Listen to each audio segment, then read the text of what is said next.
Mga igsoon, nagatubang kita karon og seryoso nga panahon tungod sa tensyon sa kalibutan, ilabi na sa panagbangi sa US ug Iran.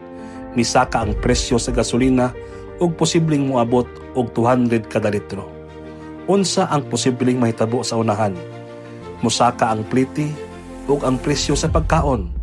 Maglisod ang kinabuhi ug mosamot ang kabalakas sa kalibutan. Kining tanan gisulti na sa Dios.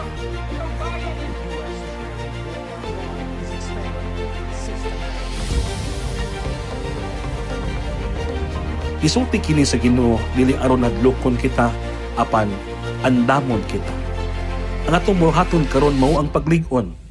Bisan pa sa krisis, ang grasya sa Ginoo igo gihapon. Ang iyang kalinaw dili mausab. Salmo 37 bersikulo 25. Wala pa ko makakita nga ang matarong gibiyaan sa Ginoo. Sa pagkakaron, unsa man ang atong buhaton, ako magtambag kanimo.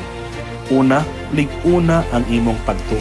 Ikaduha, lig-una ang pamilya. Ikatulo, magmatinumanon sa pagdumala. Ikaupat, himua ang imong kagalingon kahayag sa uban. Sa katapusan, ayaw kahadlok sa mahal nga gasolina. Kahadluki ang pagkawala sa imong relasyon diha sa Ginoo. Ug sa katapusan, dili ang puno na tangki sa imong sakyanan. Kinahanglan puno ang imong pagtuo.